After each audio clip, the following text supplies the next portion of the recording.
काही लोक आयुर्वेदिक असतात, म्हणजे वागायला आणि बोलायला उत्तम, पण एमर्जन्सीत कामाला येत नाही. तर काही लोक ॲलोपॅथिक असतात, म्हणजे कामाला येतात, पण साईड इफेक्ट असा काढतील सांगता येत नाही. बाकी सगळी मंडळी होमिओपॅथिक, म्हणजे काही कामाची नसतात, पण सोबत असली की बरं वाटतं.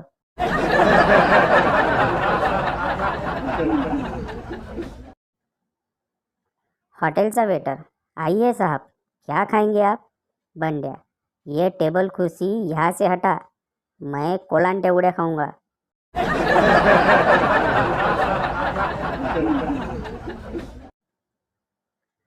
मूची ॲड बघून आजपर्यंत हे समजलं नाही की कमरेचं दुखणं फक्त बायकांनाच का होतं.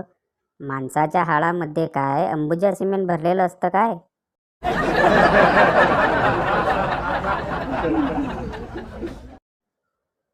बाबा रामदेव सांगतात, ओम शब्दाच्या उच्चाराने मेंदूच्या काही नसा जागृत होतात. पण बाबा आहेत ब्रह्मचारी, त्यांना काय माहिती की बायकोनी फक्त ओ म्हटलं तरी अख्खा मेंदूच जागृत होतो. मग तर लांबच राहिला.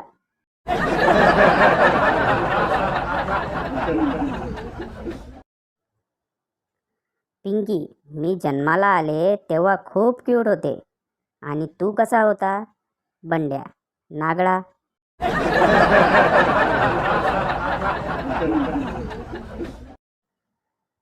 ट्रेन में चेतावनी लिखी थी, बिना टिकट सफ़र करने वाले यात्री होशियार.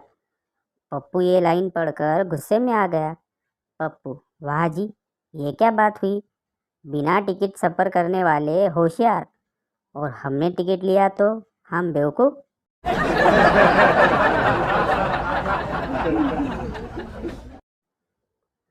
पुढारी डॉक्टरांना, माझ्या तब्येतीचा रिपोर्ट जरा मला समजेल अशा भाषेत सांगा. डॉक्टर, आपल्या रिपोर्टनुसार रक्तदाब घोटाळ्यासारखा वाढत आहे.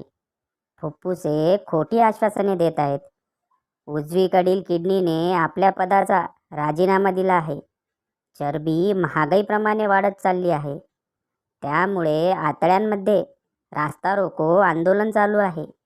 या साऱ्या गोष्टींचा ताण डोक्यातील पक्षश्रेष्ठींवर पडत आहे. त्यामुळे ते आपले सरकार बरखास्त करण्याच्या तयारीत आहेत.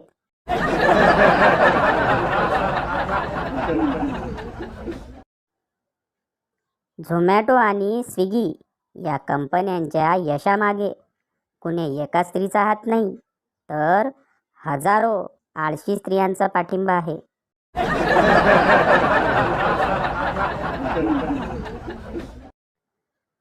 एकदा एक मुलगा मेला.